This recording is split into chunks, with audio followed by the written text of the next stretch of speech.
Fala galera, Los Fênix 1 aqui, estou aqui para mais um vídeo.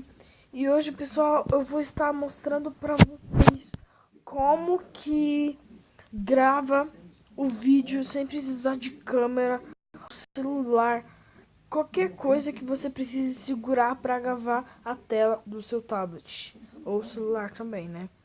Esse aplicativo é muito fácil e prático.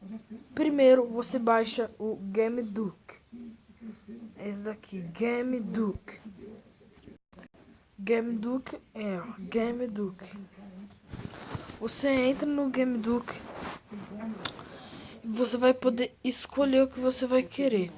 Na verdade, você precisa conectar ao Facebook ou ao Google. Se você conectar um desses dois, vai estar escrito lá o seu jogo, vai estar lá a foto dos seus jogos e vai falar assim, para você colocar na foto, não, para você clicar nos jogos que você quiser, para você poder fazer vídeo deles. Aí você vai e você clica nessa câmerazinha aqui. Tem o pesquisar e a câmerazinha. Quando você começar, vai lá. Mas antes, se você quiser gravar o vídeo, você vai ter que baixar o Mobzen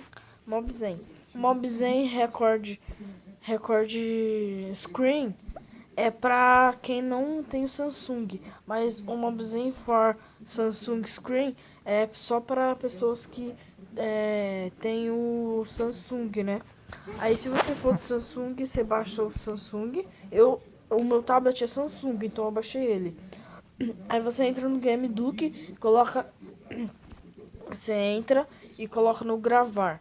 Quando você colocar no gravar, vai do Gameduck vai pro Mobzen e vai aparecer essa fotinha do Mobzen do lado direito aqui, uma fotinha vermelha com um M bem pequenininha assim, e vai gravar e mostrar os minutos que você está gravando. Aí você pode gravar qualquer coisa que você quiser. Você pode gravar Minecraft, você pode gravar o Clash Royale, você pode gravar Bloodborne, você pode gravar Marvel Torneio dos Campeões, você pode gravar qualquer coisa que você quiser. Você pode gravar você gravando outra coisa, você pode gravar você no YouTube, você pode gravar muitas coisas, pessoal. É só baixar o Gameduck, Mobzen for Mobzen for Screen ou o for Samsung. Então é isso, pessoal. Eu mostrei esses dois aplicativos que eu baixei e faço vídeo rapidinho. Esses dois aplicativos só. O vídeo fica por aqui. Espero que tenham gostado. Curte se você gostou do vídeo. Se inscreve se você ainda não é inscrito. E é nóis. Valeu, falou e fui!